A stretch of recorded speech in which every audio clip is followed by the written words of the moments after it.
Magandang umaga po. Umaga po. Okay. Bago po tayo magsimula, malalangin po tayo. Mahal namin Ama na mahabagin at magpapala. Salamat po sa pagligtas namin mula sa kasalanan at pagkawasan. Salamat po sa pagkabay sa aming buhay na Kristiyano hanggang ngayon. Salamat po sa pagbigay mo sa amin ng dakilang pagkakataon na mag-aral lang salita ng Diyos. Hiniling po namin na buksan mo ang aming puso at tainga sa salita ng Diyos. Naway maunawan namin ang salita ng Diyos sa pamagitan ng tulong ng banal na Espiritu. Pakiusap maunawan namin ang kalooban ng Diyos sa pamagitan ng salita ng Diyos. Mula sa simula hanggang sa matapos, kami ay nagtitiwala lamang sa iyong habag at biyaya. Ito po ang aming dalangin sa pangalan ni Jesus. Amen. Okay po, buksan mo ang Biblia, ikalawang Timoteo chapter 4. Ikalawang Timoteo chapter 4. 7 and 8, 7 and 8. Ikalawang Timoteo chapter 4, 7 and 8. Okay po, basahin po natin ng sabay-sabay. Nakipaglaban ako ng mabuting pakikipaglaban, natapos ko na ang aking takbuhin. Iningatan ko ang pananampalataya. Kaya't mula ngayon ay nakalaan na sa akin ang putong ng katuwiran na ibibigay sa akin ng Panginoon na tapat na hukom sa araw na iyon. At hindi lamang sa akin, kundi sa lahat din naman ng mga naghahangad sa kanyang pagpapakita. We are continue learning 2 Timothy chapter 4. Patuloy po nating pinag-aaralan ang ikalawang Timoteo chapter 4. Verse 7 and 8. So after salvation, right, we learn we have to fight the good fight. Pagkatapos ng kaligtasan, nalaman natin na kailangan nating makipaglaban sa mabuting pakikipaglaban. We have to fight for our fleshly desire. Kailangan nating makipaglaban sa ating pagnanasa ng laman. We have to fight for this world. Kailangan nating makipaglaban sa sanlibutan We ito. have to fight for the Satan. At kailangan nating makipaglaban kay Satanas. And we have to finish this race until the end. At kailangan nating tapusin ang takbuhing ito hanggang sa huli. The goal, our goal is near, right? Malapit na yung ating goal. And we have to keep our faith until the end. At kailangan nating ingatan yung ating pananampalataya hanggang sa huli. And then our Lord prepare eternal reward. Kung gayon yung ating Panginoon ay maghahanda ng walang hanggang gantimpala. So we have to get eternal reward. Kaya kailangan nating makuha yung walang hanggang gantimpala. Okay, so verse 8, we look at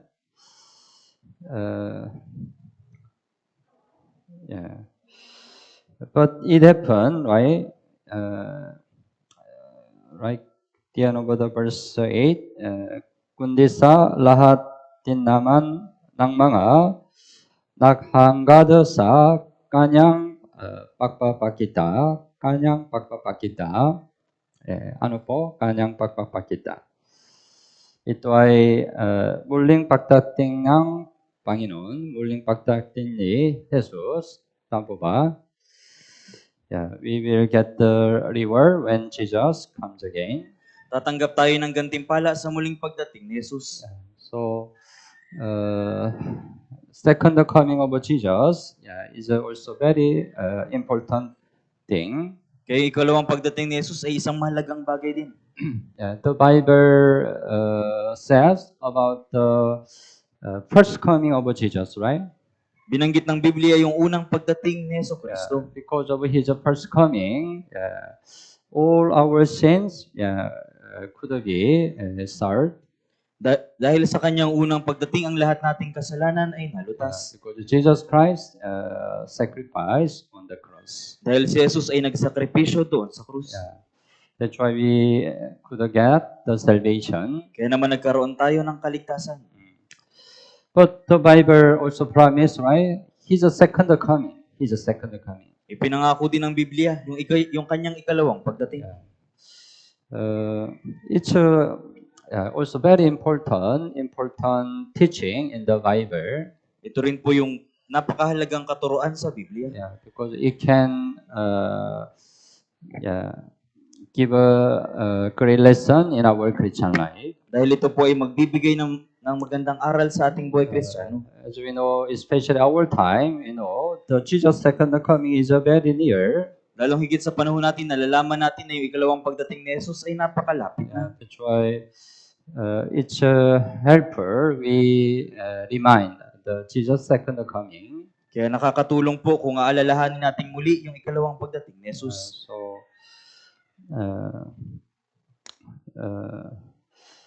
Today, we will think about two kind of people. When Jesus comes again, there will be two kind of people when Jesus comes again. Kaya ngayong araw po pag-aaralan natin yung dalawang uri ng tao sa ikalawang pagdating ni Jesus. So, magkakaroon ng dalawang uri ng mga tao sa pagdating ng Panginoon. Pag-isipan natin. Ano ang dalawang uri ng mga tao sa pagdating ng Panginoon? Una, may ang mga taong naligtas. Okay? Ang mga taong naligtas at ang mga hindi naligtas.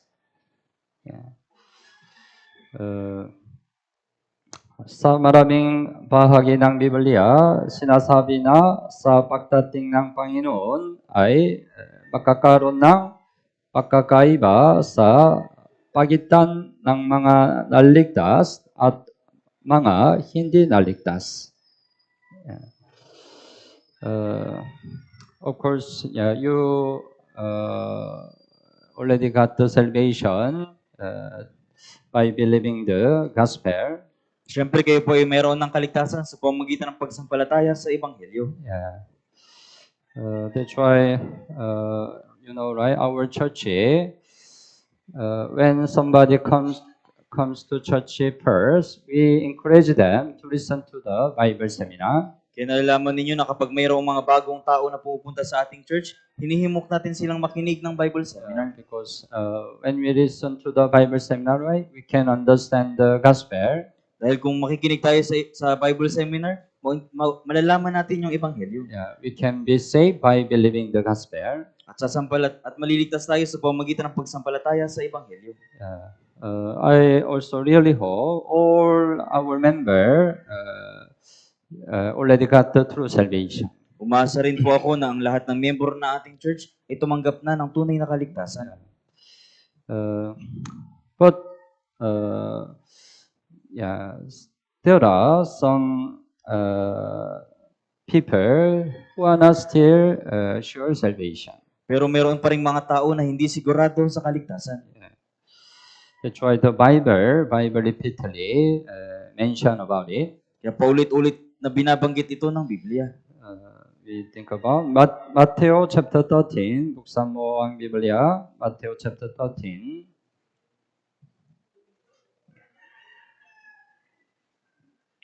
Matthew chapter 13, 37.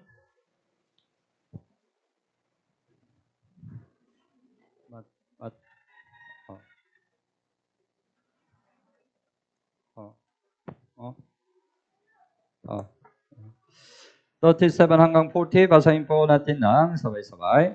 Sumagot siya at sinabi, ang naghahasik ng mabuting binhi ay ang anak ng tao. Ang bukid ay ang sanlibutan. Ang mabuting binhi naman ay ang mga anak ng kaharian. Subalit ang mga damo ay ang mga anak ng masama. Ang kaaway na naghasik ng mga ito ay ang dyablo. Ang anihan ay ang katapusan ng sanlibutan at ang mga manggagapas ay ang mga anghel.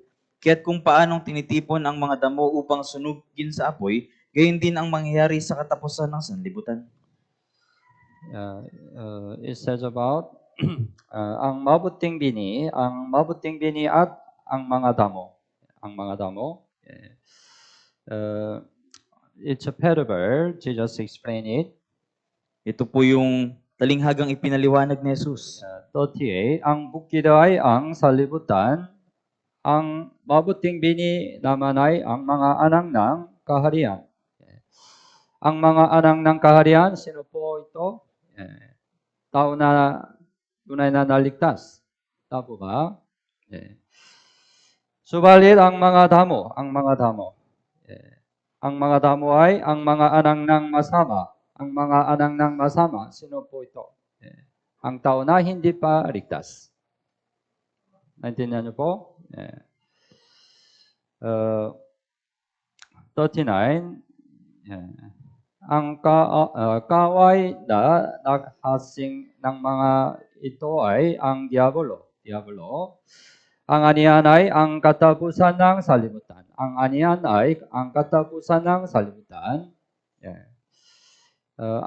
Ang katapusan ng sanlibutan, it's the time, right? Jesus comes again, right? Ito po yung panahon ng muling pagdating ni Jesus. Pareho, right? The end of age, Jesus comes again. Sa huling panahon po, si Jesus ay muling darating. Ito ay ang anihan. 40, kaya't kung paanong tinitipon ang mga damo upang sunugin sa apoy, gayon din ang mangyayari sa katapusan ng sanlibutan. Ang mabuting bini at ang mga damo, that's clear. Which one is true? Mabuting bini. Because they look so similar. Dahil mukha po silang magkaparehas. In church, right? It looks all the member in church looks so similar, right? Similar. Sa loob po ng church, lahat ng miyembro ay mukhang magkakaparehas. Right? Looks all already got the salvation. Mukhang ang lahat ay tumanggap na ng kaligtasan. But as a man, we don't know exactly, right? Who are truly saved. Pero bilang tao, hindi natin ganap na nalalaman kung sino yung tunay na naligtas. Only our Lord exactly know, right? Tanging yung ating Panginoon lang yung nakakaalam. But it will be revealed when Jesus comes again. Who are truly saved.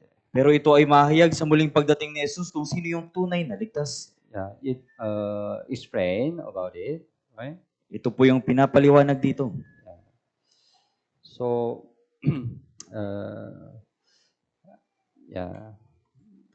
may ang mabuting bini, ngunit may din ang mga damo sa iglesia. Isa pang halimbawa, Matthew chapter 13, 47. Matthew chapter 13, 47 hanggang 50, 47 hanggang 50. Also, basahin po natin ng sabay-sabay. Gayon din naman, ang kaharian ng langit ay tulad sa isang lambat na inihagis sa dagat at nakahuli ng iba't ibang uri ng isda. Nang ito ay mapuno, hinila nila ito sa pampang. Umupo sila at tinipon sa mga sisidlan ang mabubuti, ngunit itinapon ang masasama. Gayon ang mangyayari sa katapusan ng sanlibutan, lalabas ang mga anghel at kanilang ihiwalay ang masasama sa matutuwid, at itatapon sila sa pugon ng apoy. Doon ay magkakaroon ng pagtangis at pagngangalit ng mga ngipin. 47 also, parable of Jesus. Ito rin po ay talinghaga ni Jesus. Ang kaharian 47, ang kaharian ng langit ay tulad sa isang lambat na inihagis sa dagat at nakahuli ng iba't ibang uri ng isda. Iba't ibang uri ng isda, may iba't ibang uri ng isda. 48, nang ito ay napuno, hinila nila ito sa pampang, umupo sila at tinipon sa mga sisidalan ang mabubuti. Ngunit itinapon ang masasama. ang mabubuti, anong ibig sabihin? Tao na tunay na ligtas. Right? At ang masasamang isda, ibig sabihin, tao na hindi naligtas. Hindi pa naligtas. 49 gayon ang mangyayari sa katapusan ng salibutan. It happened when the end of age, when Jesus comes again, right? Ito po ay mangyari sa katapusan ng sanlibutan sa muling pagdating ni Jesus. Lalabas ang mga angel at kanilang ihiwalay ang masasama sa matutuwid. Pareho, right? Ang masasama, tao na hindi naligtas, at matutuwid, ang mga tao na ligtas. 50, at itatapon sila sa pugon ng apoy. Pugon ng apoy. Impyerno, right? Impyerno. Ito ay impyerno. Doon ay makakaroon ng pagtangis at pangangalin ng mga ngipin. It explains eternal hell, lake of fire, right? Ipinapaliwanag dito yung walang hanggang impyerno, yung lawa ng apoy. Isa pang halimbawa, Mateo, buksan mo ang Biblia, Mateo 25. Mateo 25, verse 1. Mateo 25, verse 1 hanggang 10. Mateo 25, verse 1 hanggang 10. Okay po, basahin po natin ng sabay-sabay. Ang kaharian ng langit ay maihahambing sa 10 birhen na kumuha ng kanilang mga ilawan at lumabas upang salubungin ang lalaking ikakasal. Ang 5 sa kanila ay mga hangal at ang 5 ay matatalino, sapagkat nang kunin ng mga hangal ang kanilang mga ilawan, ay hindi sila nagdala ng langis. Ngunit ang matatalino ay nagdala ng langis sa mga lalagyan na kasama ng kanilang mga ilawan. Samantalang naantala pa ang lalaking ikakasal, ay inantok silang lahat at nakatulog. Subalit ng hating gabi na ay may sumigaw, "Narito ang lalaking ikakasal, lumabas kayo upang salubungin siya." Bumangon lahat ang mga berheng iyon at iniayos ang kanilang mga ilawan, at sinabi ng mga hangal sa matatalino, "Bigyan ninyo kami ng inyong langis, sapagkat namatay na ang aming mga ilawan." Ngunit sumagot ang mga matatalino na nagsasabi, "Maaring hindi sapat para sa amin at para sa inyo, kaya't pumunta kayo sa mga nagtitinda at bumili kayo ng para sa inyo." At habang pumupunta sila upang bumili, dumating ang lalaking ikakasal. Ang mga nakapaghanda ay pumasok na kasama niya sa piging ng kasalan at isinara ang pintuan. It's also the parable of Jesus. Ito rin po yung talinghaga ni Jesus. Verse 1, ang kaharian ng langit ay may hahambing sa 10 birhen na kumuha ng kanilang mga ilawan at lumabas upang salubungin ang lalaking ikakasal. But there is a difference, right? There is a difference. Pero mayroon pong pagkakaiba. 5 virgin, the other 5 virgin, there is a difference. Doon po sa 5 birhen at sa iba pang 5 birhen ay may pagkakaiba. Verse 2, right? Ang 5 sa kanila'y mga hangal at ang 5 ay matatalino. Mga hangal at mga matatalino. Makaiba. Anong makaiba? Verse 3, sapagkat nang kunin ng mga hangal ang kanilang mga ilawan ay hindi sila nagdala ng langis. Verse 4, unit ang matatalino ay nagdala ng langis sa mga lalagyan na kasama ng kanilang mga ilawan. You catch it? What's different? Nakuha niyo po yung pagkakaiba? All of them have the lamp, right? Lahat po sila ay may dalang ilawan. But only 5 virgin, only 5 virgin has oil. Pero 5 birhen lang yung nagdala ng langis. Long time ago, right? You use the lamp Matagal na panahon na gumagamit din po kayo ng mga ilawan. to enlighten the light. The lamp need the oil, right? Para masindihan po yung ilawan, kailangan ng langis. Without oil, lamp useless, right? Kung wala pong langis, walang silbi po yung ilawan. In the Bible, the oil symbolize the Holy Spirit. Sa Biblia po, yung langis ay sumisimbolo sa Espiritu Santo. It means the 5 virgin, they didn't have the Holy Spirit. Ibig sabihin yung 5 birhen, wala silang Espiritu Santo. Hangal, mga hangal, ibig sabihin hindi pa ligtas. Hindi pa ligtas. Anong mangyayari? Verse 10, at habang pumupunta sila upang bumili, dumating ang lalaking ikakasal. Ang mga nakapaghanda ay pumasok na kasama niya sa piging ng kasalan at isinara ang pintuan. Right? Finally, the bridegroom arrived. Sa katapusan, dumating yung lalaking ikakasal. But the mga hangal, who don't have the oil, they couldn't enter in the wedding. Pero yung mga hangal na walang dalang langis, hindi sila nakapasok doon sa kasalan. The reason, because they don't have the oil, right? Yung dahilan ay dahil wala silang langis. They don't have the Holy Spirit. Wala silang Espiritu Santo. It means they cannot go to heaven. Ibig sabihin, hindi sila makakapunta sa langit. Someday Jesus will come again, right? Balang araw si Jesus muling darating To bring his wife. upang dalhin yung kanyang asawang babae. He want to have a wedding with his wife. Nais niyang ikasal doon sa kanyang asawang babae. Who is his wife? Sino yung kanyang asawang babae? Save the Christian. Yung mga ligtas na Kristiyano. Church, right? Ito Church po is yung to save the church. Christian, right? Mga ligtas na Kristiyano. So, only the saved Christian who have the Holy Spirit can go to heaven, right? Tanging mga ligtas na Kristiyano na mayroong Espiritu Santo lamang yung pupunta sa langit. Ayon sa ating kaalaman, sa pagdating ng Panginoon, ang mga tunay na naligtas lamang ang maranasan ang rapture. Tama ba? So, when Jesus comes again, there are two kinds of people. Kaya sa muling pagdating ni Jesus, mayroong dalawang uri ng tao. Very simple, right? Save the one, unsave the one. Ligtas na tao at taong hindi ligtas. Kaya, mahalagang masigurado natin ang ating kaligtasan sa harap ng Diyos. Ito ay pinakamahalagang bagay. Sigurado. Kailangan sigurado kaligtasan. Ikalawang Korinto chapter 13, Ikalawang Korinto chapter 13, verse 5. Ikalawang Korinto chapter 13, verse 5.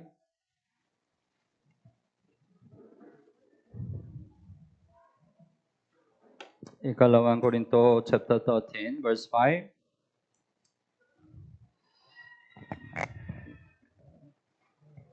Okay po, basahin po natin ng sabay-sabay. Siyasatin ninyo ang inyong mga sarili kung kayo nasa pananampalataya, subukin ninyo ang inyong mga sarili. Hindi ba ninyo nalaman na si Jesucristo ay nasa inyo, malibang kayo'y nabigo sa pagsubok? Sinabi ng Biblia, siyasatin ninyo ang inyong mga sarili kung kayo'y nasa pananampalataya.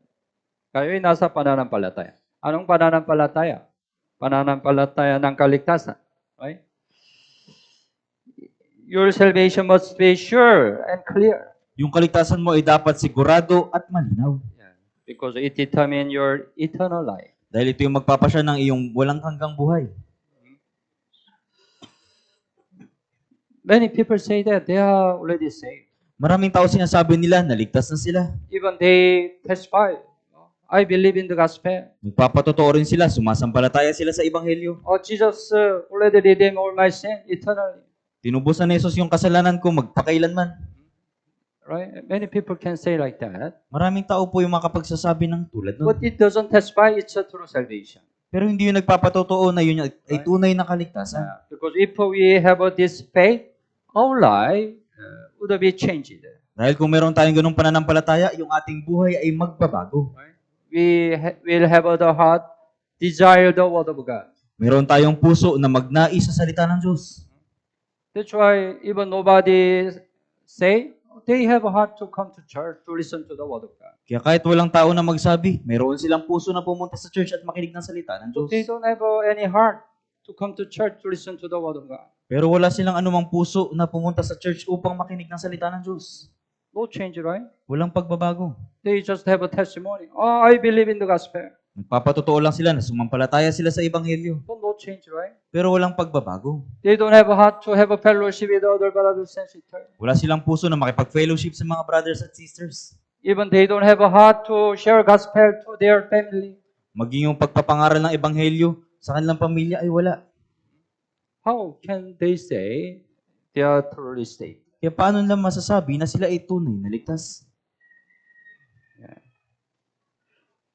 We need to check ourselves whether we have a true change after salvation. Kaya suriin natin yung ating sarili kung meron ba tayong pagbabago pagkatapos ng kaligtasan.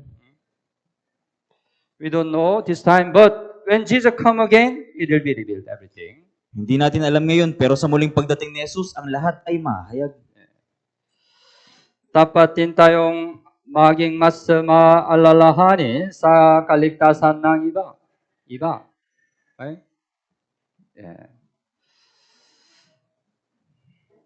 That's why we have to continue preach the gospel to lost souls. Kaya kailangan nating patuloy na ipangaral ang ebanghelyo sa mga ligaw na kaluluwa. We just have to give it a chance. They can listen to the Bible seminar. Bigyan natin sila ng pagkakataon na makapakinig ng Bible seminar. Because our side, we cannot save them, right? Dahil sa panig natin, hindi natin sila maililigtas. Yeah. We just give a chance. They can get the salvation. Magbibigay lang tayo ng pagkakataon na magkaroon sila ng kaligtasan. That's why all you have to do is inviting them to the Bible seminar. Kaya yung kailangan lang natin gawin ay imbitahan sila sa Bible seminar. Right? At sa muling pagdating ng Panginoon, may dalawang uri ng mga taong naligtas. Dalawang uri ng mga taong naligtas. Pag-isipan natin. May ang mga taong sumusunod sa Panginoon hanggang wakas at ang mga bumalik sa salibutan. Bumalik sa salibutan. Isaalang-alang natin ang mga halimbawa ng mga taong sumunod kay David at ng mga taong nagtaksil sa kanya. Dahil maaaring ituring si David bilang isang larawan ni Jesus. If we read the Old Testament, right? A lot of Bible says about the King David, right? David, Kung babasahin po natin yung lumang tipan, maraming beses po na binanggit yung tungkol kay Haring David. right? Yeah. Because David is the image of Jesus. Dahil si David ay larawan ni Jesus. Tulad ng naging hari si David sa Israel, si Jesus ay muling darating bilang hari ng mga hari. Tama ba? Yeah. 2,000 years ago, Jesus came into this world to save a sinner. 2,000 taon na yung nakalipas, si Jesus ay pumarito sa sanlibutan upang iligtas ang makasalanan. Yeah. But He came into this world to suffer on the cross, right? Pero pumarito siya sa sanlibutan upang magdusa doon sa krus. But when Jesus comes again, He will come as a King of kings. Ngunit sa ikalawang pagdating ni Jesus, siya ay darating bilang hari ng mga hari. Tulad ng maraming taong sumunod kay Jesus, maraming taong sumunod kay David. Pag-isipan natin, ano ang naging huling decision ng mga taong sumunod kay David? Ano ang huling decision?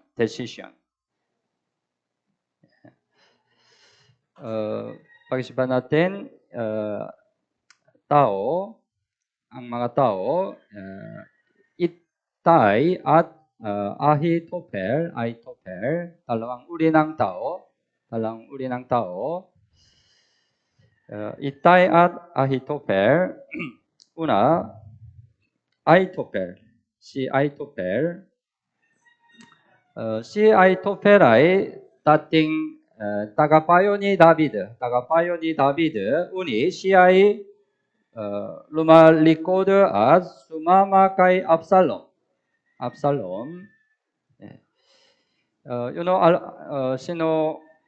Alam mo ba sino si Absalom? Anak ni David, right? he rebelled David to become a king, right? Nagrebelde siya kay David upang maging hari. Absalom. Buksan mo ang Biblia, Ikalawang Samuel chapter 15, Ikalawang Samuel chapter 15, verse 12. Ikalawang Samuel 15, 12.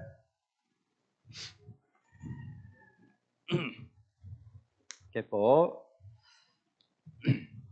Yeah. Okay, basahin po natin ng sabay-sabay. Samantalang si Absalom ay naghahandog, ipinasugo niya si Ahitofel na Gilonita na tagapayo ni David mula sa kanyang bayang Gilo. Ang pagsasabuatan ay lumakas at ang mga taong kasama ni Absalom ay patuloy na dumarami. Right? Ahitofel, siya ay tagapayo ni David. 우리 dati, tagapayo ni David, tama? But when Absalom rebelled David, Absalom called him. Pero nung si Absalom ay magrebelde kay David, tinawag siya ni Absalom. Before you're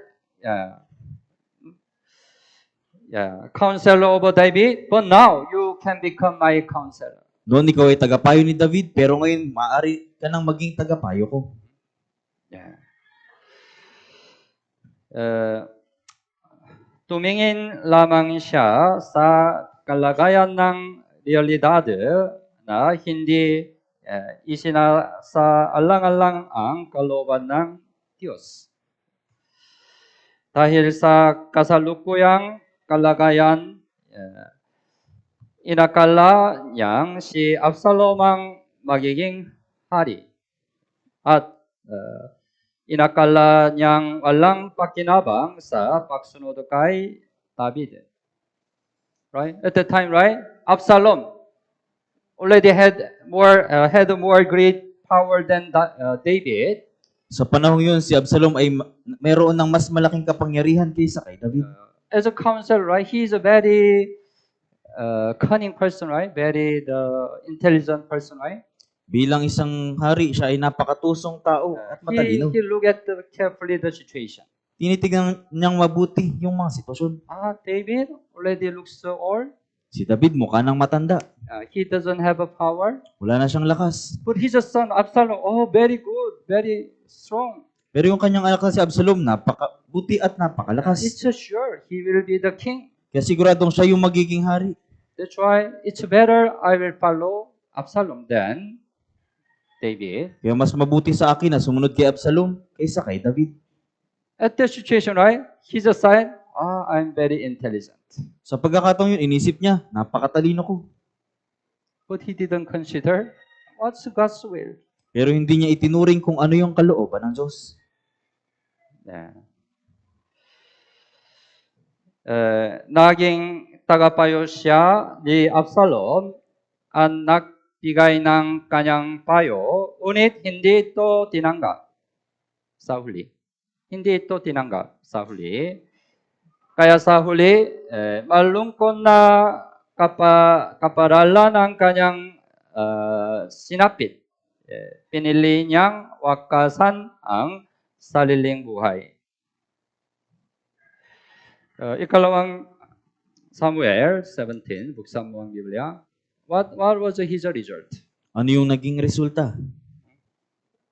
Ikalawang Samuel 17, verse 23. Ikalawang Samuel 17:23. Basahin po natin ng sabay-sabay. Nang makita ni Ahitofel na ang kanyang payo ay hindi sinunod, kanyang inihanda ang kanyang asno at umuwi sa kanyang sariling lungsod. Inayos niya ang kanyang bahay at nagbigti. Siya'y namatay at inilibing sa libingan ng kanyang ama. Yeah, siya ay namatay, right? Namatay. Ito ang resulta. Yeah. Maaari siyang ituring na isang huwaran ng taong nakipagkompromiso sa salibutan at nagtaksil sa Panginoon. Yeah. There are some people, even Christian, right? They don't follow the Lord until the end. May mga tao, maging mga Kristiyano, hindi nila sinusunod ang Diyos hanggang sa huli, by looking at their situation. na tumitingin sa kanilang sariling sitwasyon. Because they fear, if I follow the Lord, I will have many problems. Dahil natatakot sila na kapag sinunod ko yung Diyos, magkakaroon ako ng maraming Maybe I will problema. receive a great persecution. Marahil tatanggap ako ng matitinding Many pag-uusig. people will exclude me. Many Tatanggihan people na ako. isolate me, exclude me. Lalayuan na ako ng mga tao. That's why they don't follow the Lord until the end. Kaya hindi sila sumusunod sa Panginoon hanggang sa And huli. they return to their former life. At bumabalik sila sa kanilang dating pamumuhay. Kagaya ng Ahithophel. Kaya ni Ahithophel. So we learn many times, right? Demas, right? He returned to this world because he loved this world. Nalaman natin na maraming beses na si Demas ay bumalik sa sanlibutan dahil inibig niya ang sanlibutan. Judas Iscariot, right? Betrayed Jesus. Si Judas Iscariote, pinagkanulo niya si Jesus. He sold Jesus by the 30 pieces of silver, right? Ipinagbili niya si Jesus sa halagang 30 pilak. He didn't follow the Lord until the end Hindi siya sumunod sa Panginoon hanggang sa huli, by looking at the situation. na tumitingin sa sitwasyon. Ngunit Itay, pag-isipan natin Itay, hindi siya tumingin sa kasalukuyang kalagayan, kundi sinundan niya si David hanggang wakas. Ikalawang Samuel 15. Ikalawang Samuel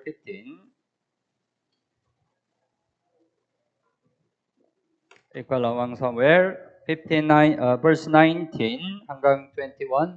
19 hanggang 21. Okay po, basahin po natin ng sabay-sabay. Nang magkagayoy, sinabi ng hari kay Itay na Geteo, bakit pati ikaw ay sumasama sa amin?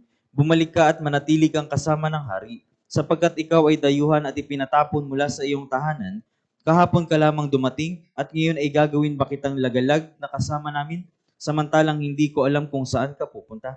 Bumalik ka at ibalik mo ang iyong mga kapatid at naway pagpakitaan ka ng Panginoon ng tapat na pag-ibig at katapatan. Ngunit sumagot si Itay sa hari, habang buhay ang Panginoon at buhay ang aking Panginoong hari, saan man naroon ang aking Panginoong hari, maging sa kamatayan o sa buhay, ay doroon din ang iyong lingkod. Itay, right? He was a Gentile. Siya po ay isang hintil. Right? But he wanted to follow Jesus when he wanted to follow David. Pero nais niyang sumunod kay David. But the important, what was the situation about David at this time? Pero mahalaga po ano yung sitwasyon ni David sa pagkakataong ito. Already David left his palace because of his son Absalom. Sa pagkakataong ito po, si David ay umalis na sa kanyang kaharian dahil sa kanyang anak na si Absalom. Right?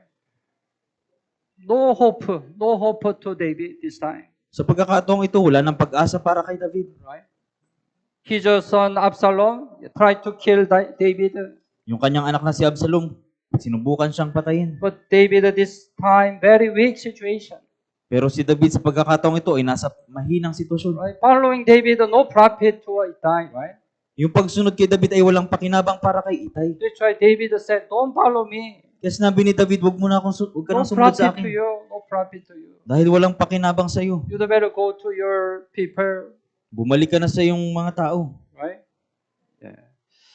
But sinabi niya, verse 21, habang buhay ang Panginoon at buhay ang aking Panginoon hari, saan naroon ang aking Panginoon hari, maging sa kamatayan o sa buhay, ay doon din ang inyong lingkod.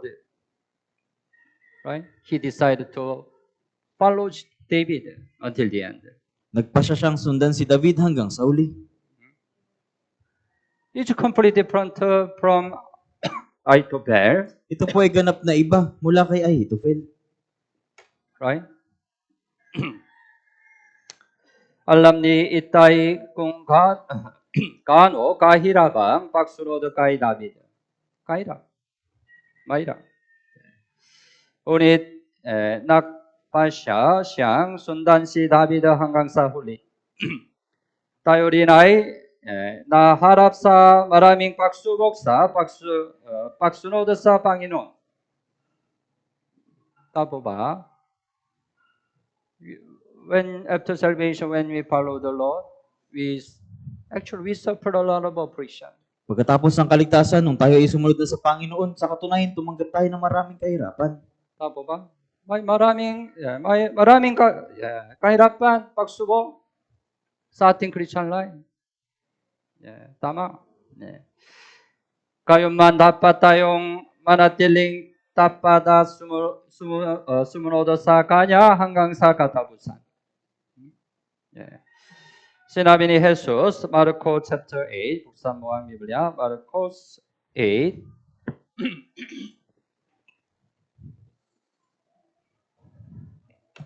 Marcos chapter 8, 34. Okay po, basahin po natin ng sabay-sabay. Tinawag niya ang maraming tao, pati ang kanyang mga alagad, at sa kanila'y sinabi, kung ang sino man ay nagnanais sumunod sa akin, siya ay tumanggi sa kanyang sarili, pasanin ang kanyang krus at sumunod sa akin. Sinabi ni Jesus, kung ang sino man ay nagnanais sumunod sa akin, siya ay tumanggi sa kanyang sarili. Tumanggi sa kanyang sarili. You have many your way, your thought. Marami kang sarili mong paraan at kaisipan. You have many your own desire. Marami kang sariling pagnanais. Sinabi ni Jesus. Tumanggi sa kanyang sarili. Pagkatapos, pasanin ang kanyang krus at sumunod sa akin. Pasanin ang kanyang krus. We have a cross, our own cross after salvation, right? Pagkatapos ng kaligtasan, meron tayong sarili nating krus. You also have your own cross. Meron ka ring sarili mong krus. Sometimes your cross is your family. Minsan yung krus mo ay ang iyong pamilya. Right?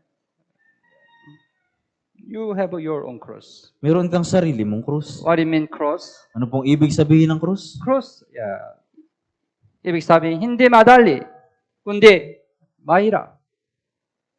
Heavy. Very heavy. It's very heavy. Ito po ay sobrang bigat. But even though it's heavy, we have to carry until Pero the end. kahit na ito ay mabigat, kailangan natin itong pasanin hanggang sa And uli. we have to follow the Lord. Kailangan nating sundin ang Panginoon. So, when Jesus comes again, there will be two kind of Christian. Kaya sa muling pagdating ni Jesus, may dalawang uri ng Kristiyano. One who follow the Lord until the end, even though there are a lot of affliction. Yung isang sumusunod sa Panginoon kahit na maraming kahirapan. The other, return to this world by looking at current situation. At yung isa, yung taong bumabalik sa sanlibutan sa pamamagitan ng pagtingin sa kasalukuyang sitwasyon. It will happen when Jesus comes again. Ito ay mangyari sa muling pagdating ni Jesus. May dalawang uri ng tao, right? At may dalawang uri ng tao sa pagdating ng muling pagdating ng Panginoon. May ang mga taong nagpapasaya sa puso ng Panginoon at ang mga taong nagdadala ng kalungkutan sa Kanya. Right? Dalawang uri ng tao. Pag-isipan natin, dalawang tao,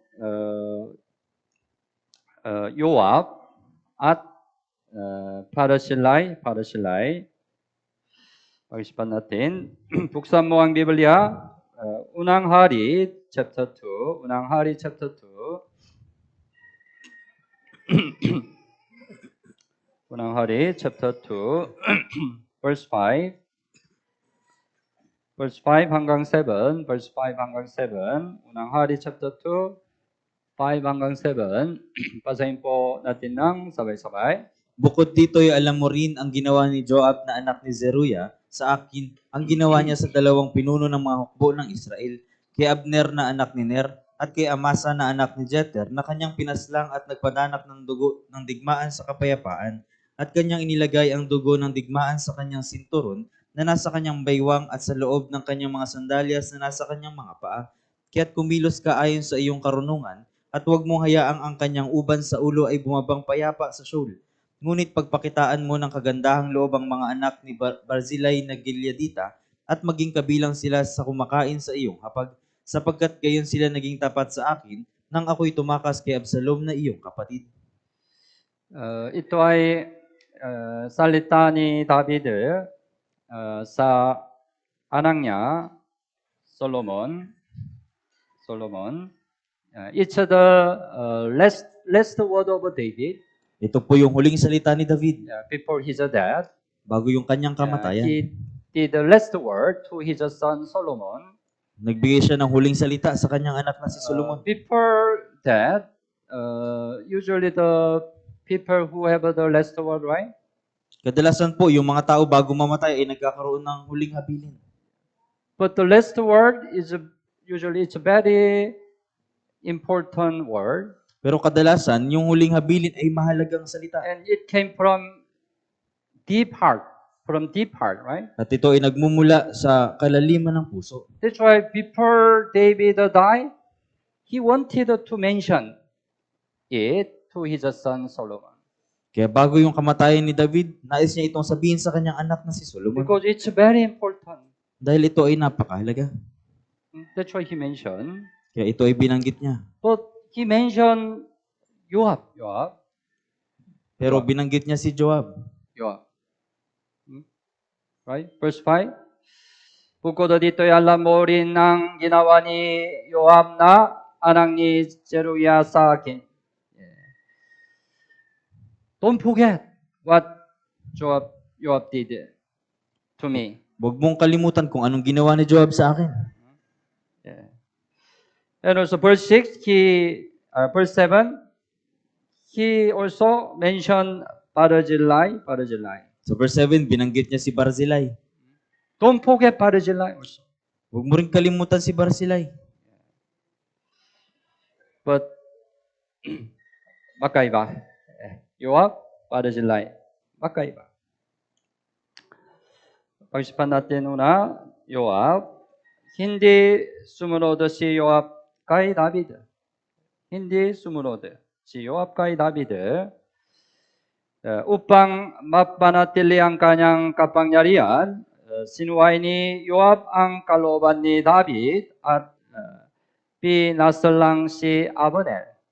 Abner is a commander, one of the commander. Si Abner po isa sa mga pinuno. Ikalawang Samuel chapter 3, buksan mo ang Biblia. Ikalawang Samuel chapter 3, 27.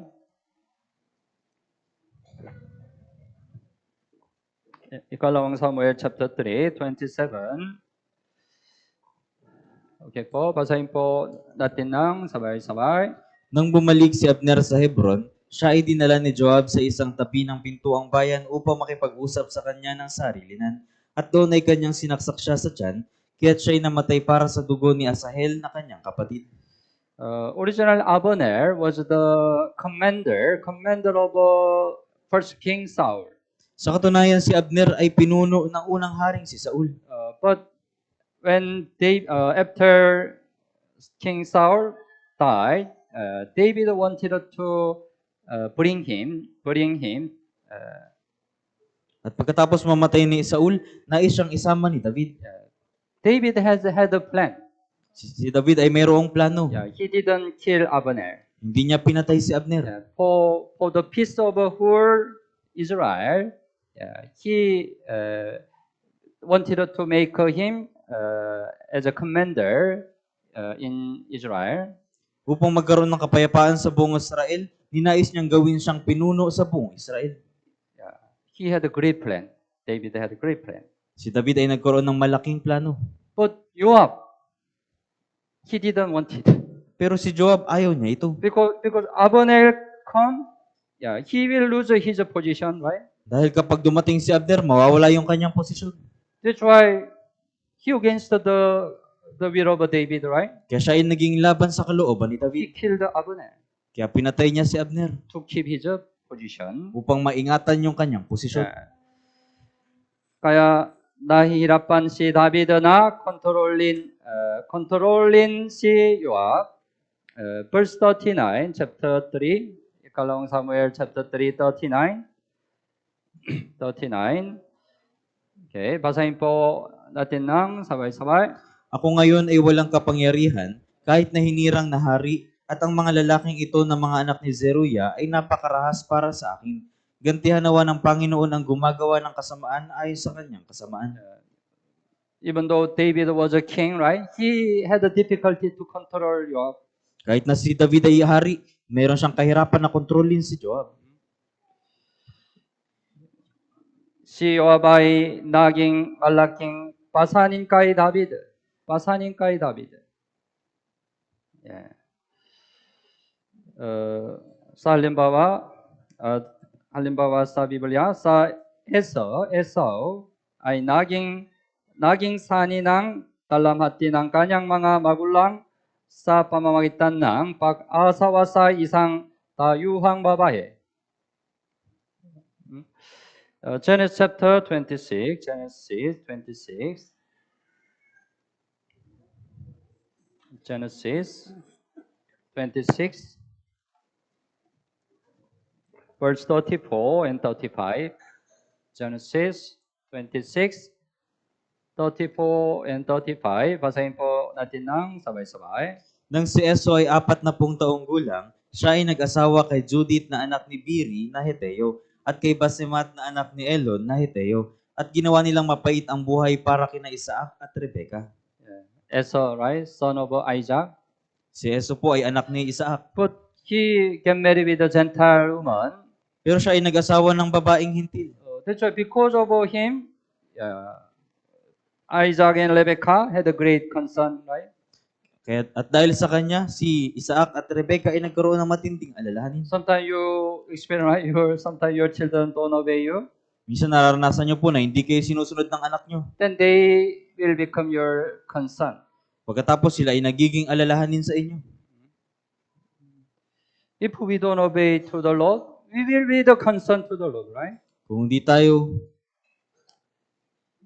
hindi natin susundin ang Panginoon, tayo ay magiging alalahanin ng Panginoon. Yoab, sinuway niya ang kalooban ni David at pinatay si Absalom. Even though Absalom rebelled David didn't want Absalom die. Kahit na si Absalom ay naghimagsik laban kay David, ayaw ni David na patayin si Absalom. Because as a father, he still loved his son. Dahil bilang ama, iniibig niya pa rin yung kanyang anak. That's why he commanded to his people, even though win Absalom, don't kill him. Kaya inutos niya sa mga tao na kahit sila ay may pagtatalo ni Absalom, huwag siyang papatayin. But Joab killed Absalom, right? Pero pinatay ni Joab si Absalom. Ikalawang Samuel 18, buksan mo ang Biblia. Ikalawang Samuel 18, verse 12. 12 hanggang 14.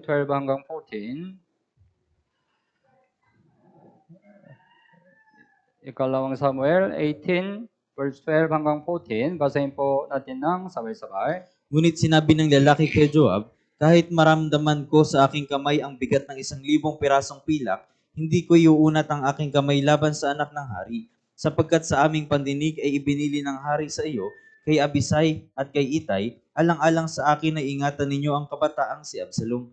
Sa ibang paraan, kung ako'y gumawa ng pagtataksi laban sa kanyang buhay, at walang bagay na maikukubli sa hari, ikaw man sa iyong sarili ay hindi mananagot. Nang magkagayon sinabi ni Joab, hindi ako magsasayang ng panahon na gaya nito sa iyo. At siya'y kumuha ng 3 palaso sa kanyang kamay at itinusok sa puso ni Absalom. Samantalang siya'y buhay pa sa gitna ng ensina. Right? The older people, right, didn't have a mind to kill Absalom. Yung ibang mga tao, wala silang kaisipan na patayin si Absalom. Because they knew the commandment of David. Dahil nalalaman nila yung utos ni David. David clearly mentioned to Joab, don't kill Absalom. Malino na binanggit ni David kay Joab na huwag patayin si Absalom. all other people, right, feared David At yung ibang mga tao ay natakot kay because David he was a king, right? dahil siya ay hari. But Joab didn't fear David, right? Pero si Joab hindi siya natakot kay David. That's why he didn't obey to David. Kaya hindi siya sumunod kay David. Anong resulta sa kanya? Sahuli, sumunod si Joab kay Adonias. Adonias na nagtaksil kay David. Adonias also rebelled David later. Si Adonias din po ay nagtaksil kay David. But Joab followed Adonias. Pero si Joab ay sumunod kay Adonias. Dahil dito, ipinapatay siya ni Solomon. Right? Ito ay resulta. Sa listahan ng mga makapangyarihang mandirigma ni David sa ikalawang Samuel chapter 23, hindi nabanggit pangalan ni Joab. If we look at 2 Samuel 23, it mentions the men of David, many men of David. Kung titingnan po natin sa ikalawang Samuel chapter 23, binanggit po doon yung mga tao ni David. But we cannot find his name. Pero hindi natin doon makikita yung pangalan ni Joab. Subalit ang pangalan ng tagapagdala ng sandata ni Joab ay nakatala roon. We check. Ikalawang Samuel 23, 37. Ikalawang Samuel 23, verse 37. Okay po, 37. Basahin po natin ng sabay-sabay. Si Selek na Amonita, sinaharay na Beerot ng mga tagadala ng sandata ni Joab na anak ni Zeruiah. Walang pangalan ni Joab, right? Wala po yung pangalan ni Joab. Kunin may mga tagadala ng sandata ni Joab. Right? Pagamat si Joab ay lumaban sa napakaraming digmaan at naging matapang, naging buhay siyang walang kaluwalhatian at gantimpala. Right? Actually, Joab, right, as a commander of Israel, he defeated many enemies, right? Sa katunayan, si Joab bilang pinuno ng Israel, tinalo niya yung maraming kalaban. It's amazing good, right? Ito po ay kamangha-mangha at mabuti. But the most important thing, he didn't obey to David. Pero yung mahalagang bagay, hindi siya sumunod kay David. Maring sabihin na si Joab ay namuhay hindi para sa kaluwalhatian ng hari, kundi para sa sarili niyang kaluwalhatian. Kung hindi rin tayo susunod sa kalooban ng Iglesia, maaari tayong maging katulad ni Joab. Katulad ni Joab. Tulad ng naging pasanin si Joab kay David, maaari rin tayong maging pasanin sa Diyos. Pasanin sa Diyos. So we shouldn't be like Joab, right? Kaya dapat na hindi tayo maging tulad ni Joab. That's why we set our goal this year. Kaya nagtakda tayo ng ating layunin sa taong ito. Slogan. Ano po? Obedience. Obedience. Tama? Obedience? So whenever we take a picture, we obey. Yeah, we remind. Kaya sa tuwing kumukuha tayo ng litrato, inaalala natin yung obedience. Obey is better than sacrifice, right? Pagsunod ay mas mabuti kaysa alay. Uni sa kabilang banda, tinanggap at tinulungan ni Barzillai si David sa panahon ng kanyang kahirapan. Ipinakaloob niya ang sarili niyang kayamanan upang tulungan si David. Buksan mo ang Biblia, ikalawang Samuel 17. Ikalawang Samuel 17. Pag-ispan natin si Barzillai. Ikalawang Samuel chapter 17, 27 hanggang 29. 27 hanggang 29. Okay po, basahin po natin ng sabay-sabay. Nang dumating si David sa Mahanaim, si Sobi na anak ni Nahas na taga-Raba sa mga anak ni Amon, si Makir na anak ni Amiel na taga-Lodebar, at si Barzillai na Gileadita na taga Rogelim ay nagdala ng mga higaan, mga palanggana, mga sisidlang yari sa luwad, trigo, cebada, harina, butil na sinangag, mga patani, at pagkaing sinangag, pulot-pukyutan, mantikilya, mga tupa at keso ng baka para kay David at sa mga taong kasama niya upang kainin, sapagkat kanilang sinabi, ang mga tao ay gutom, pagod at uhaw sa ilang. May tatlong tao, right? Si, verse 27, si Sobi, at si Makir, at si Barzillai, right? What they did, Ano po yung kanilang ginawa? they brought many kind of food to David and his people. Nagdala sila ng maraming pagkain para kay David at sa kanyang mga tao. Sa kabila ng panganib ng kamatayan, tinulungan siya habang nasa mahirap na kalagayan si David. This situation, right? Same situation. David ran away from his son Absalom. Yung sa ganitong pagkakataon po, si David ay tumakas sa kanyang anak na si Absalom. It looks right. The power already transferred to Solomon. Mukhang yung kapangyarihan ay nalipat na kay Solomon. Yeah. When most of people look at the situation, Solomon will be the king. Absalom will be the king. Sorry. At nakita ng mga tao na mukhang si Absalom yung magiging hari. Yeah. That's why if they help David in this situation, what will happen if really Absalom become the king? Kaya kung tutulungan nila si David sa ganoong pagkakataon, anong mangyayari kapag si Absalom ay talagang naging hari? Barzillai, you help the David at the time? O Barzillai, tinulungan mo si David sa panahon yun?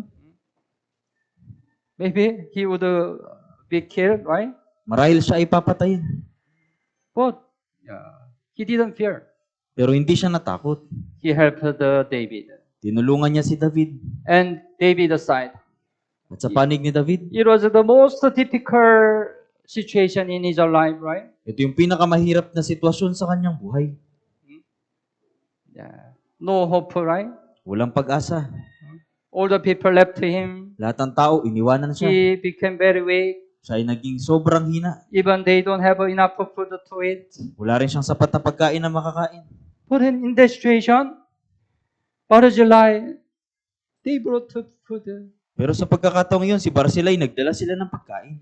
Kano katinding kaaliwan at kagalakan ng naidulot nito kay David.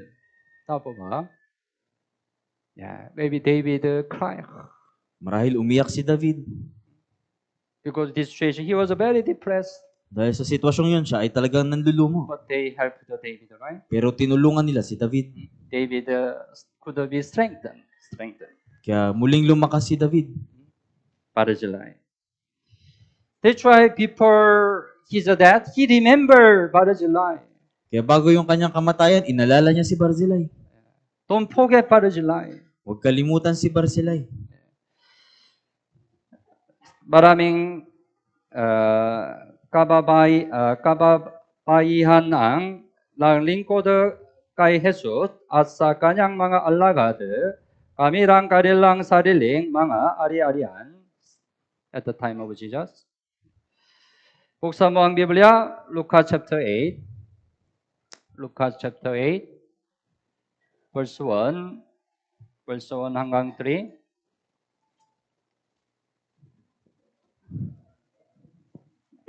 Lucas 8, verse 1 hanggang 3. Basahin po natin ng sabay-sabay. Pagkatapos nito, siya'y nagtungo sa bawat lungsod at mga nayon na ipinangaral at ipinahayag ang magandang balita ng kaharian ng Diyos, kasama niya ang 12, at ang ilang babae na pinagaling mula sa masasamang espiritu at sa mga sakit, si Maria na tinatawag na Magdalena, na mula sa kanya'y 7 demonyo ang lumabas, si Juana na asawa ni Chuza, nakatiwala ni Herodes, at si Susana at marami pang iba na nagkaloob sa kanila mula sa kanilang mga ari-arian. Yeah, at the time of Jesus, right? Jesus and his disciple preached the gospel from place to place. Sa panahon ni Jesus, pinangaral nila kasama yung kanyang mga alagad, yung ebanghelyo sa iba't ibang lugar. But to preach the gospel, right? As a man, they needed to eat something, right? Pero upang may pangaral yung ebanghelyo bilang tao, kailangan nila ng makakain. But who cook for them? Pero sino yung magluluto para sa kanila? At the time, there were many women who helped Jesus and disciples. Sa pagkakataong ito, maraming tao, maraming kababaihan yung tumulong kay Jesus at sa kanyang mga alagad. They sacrificed their own money, right? Sinakripisyo nila yung kanilang sariling mga pera. That's why Jesus and his disciples could continue preaching the gospel. Kaya si Jesus at kanyang mga alagad ay nakapagpatuloy sa pangaral ng ebanghelyo. This time, right? Also, if not our mother's group, you cook every Sunday, every Bible seminar, every fellowship, right? We cannot preach the gospel. Ngayon din po, tuwing meron tayong Bible seminar, tuwing Lord's Day, kung wala yung mga nanay po na nagluluto, hindi tayo We makapagpangaral. cannot have a fellowship. Hindi tayo magkakaroon ng fellowship. That's why it's very important. Kaya ito po ay napakahalaga. Yeah. That's why their name was written in the Bible. Kaya yung kanilang pangalan ay naisulat sa Biblia. Kung ihahandog din natin ang ating mga ari-arian upang paglingkuran ng iglesia at ang ating mga kapatid, ito ay magiging malaking kagalakan sa Panginoon. Ano po ba? Kaya si David, hindi nakalimutan ni David ang kabutihan ginawa ni Barzillai noon siya'y nasa mahirap na kalagayan. Hindi ko malilimutan ang biyaya ng taong tumulong sa akin noong ako'y nasa kagipitan. Tama po ba? When you have a very difficulty, right? If somebody help you, you will not forget the grace. Kapag ikaw ay nasa kahirapan at may taong tumulong sa iyo, hindi mo siya makakalimutan. Maraming tao ang tumulong kay Apostol Pablo sa lahat ng mga iglesia. Ang iglesia sa Pilipos ang aktibong tumulong kay Apostol Pablo.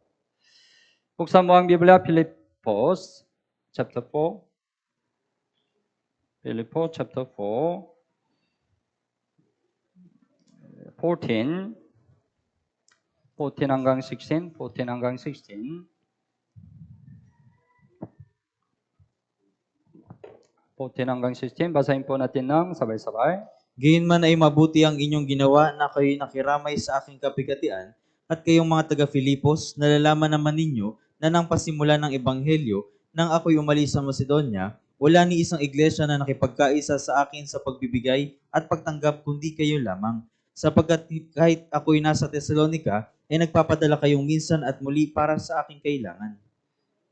When Apostle Paul preached the gospel, right? Especially Philippian church, he really helped the Apostle Paul. Nung ipinapangaral ni Apostol Pablo yung ebanghelyo, lalong higit yung iglesia ng Filipos, tinulungan nila si That's why Apostol Apostle Pablo. Paul couldn't forget it, right? Kaya hindi ito nakalimutan ni Apostol Pablo. He mentioned them again, right? Muli silang binanggit ni Apostol Pablo. Yeah. Kaya ipinakaloob niya sa mga anak ni Barzillai ang pribilehiyong nakaupo sa apang ng hari. Yeah. David asked to Solomon like this. Ganito po yung hiniling ni David kay Solomon. Unang hari, chapter 2, buksan mo ang Biblia, written. Chapter 2, 7. David remember the goodness of Barzillai Hinalala ni David yung kabutihan ni Barzillai before his death. bago yung kanyang kamatayan. Chapter 2, verse 7. Unang hari, chapter 2, 7. Basahin po natin ng sabay-sabay.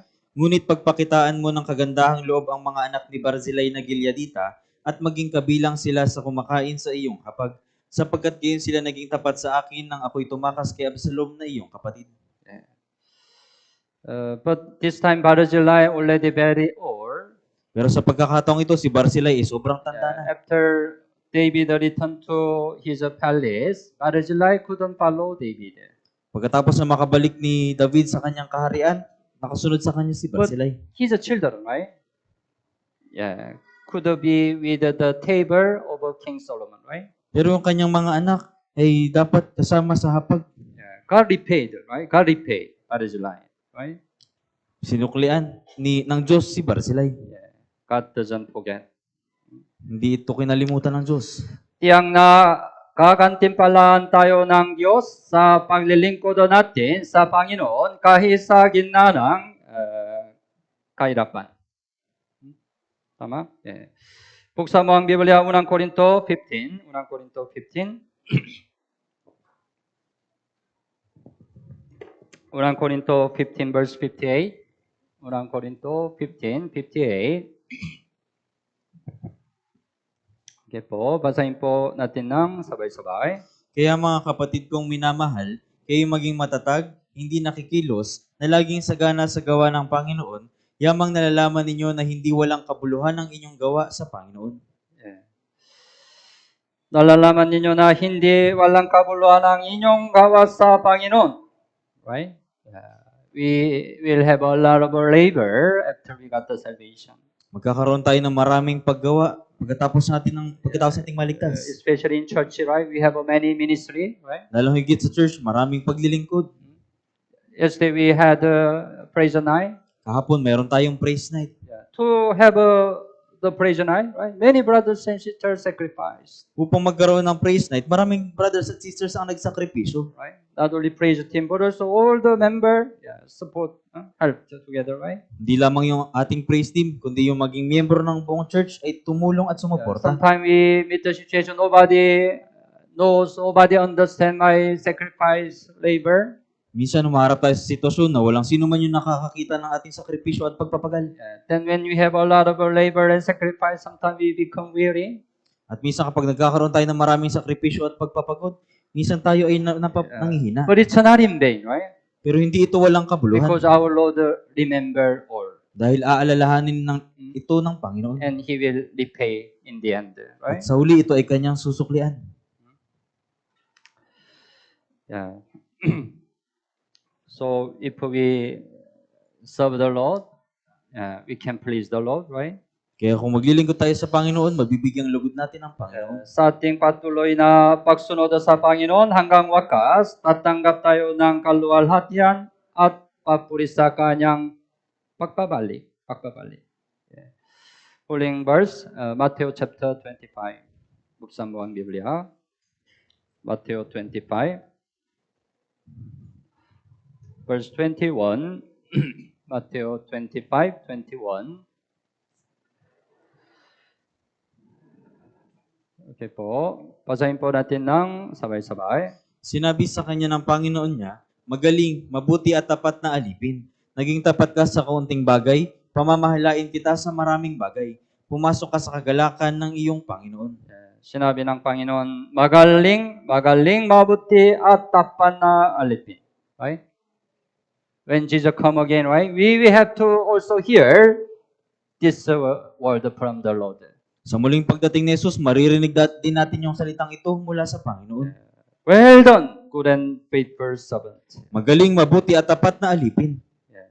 Sa muling pagdating ng Panginoon, ano kayang uri ng tao? Ako sa harapan. Anong uri ng tao? Sa muling pagdating ng Panginoon. Una, we have to assure salvation. Una, kailangan siguraduhin ang kaligtasan. Pangalawa, we have to follow the Lord until the end. Pangalawa, kailangan natin sundin ang Panginoon hanggang sa huli. Pangatlo, we have to serve the Lord until the end. At pangatlo, kailangan nating paglingkuran ang Panginoon hanggang sa huli. Okay po, so second coming of Jesus, we have to always remind. Kaya kailangan nating palaging alalahanin yung ikalawang pagdating ni Jesus. We have to more learn about the second coming of Jesus next time. Kaya sa sunod, kailangan nating higit na pag-aralan yung patungkol sa ikalawang pagdating ni Jesus. Okay, malalangin po tayo. Mahal namin Ama na mahabagin at pagpapala. Salamat po sa pagligtas sa amin mula sa kasalanan at pagkawasan.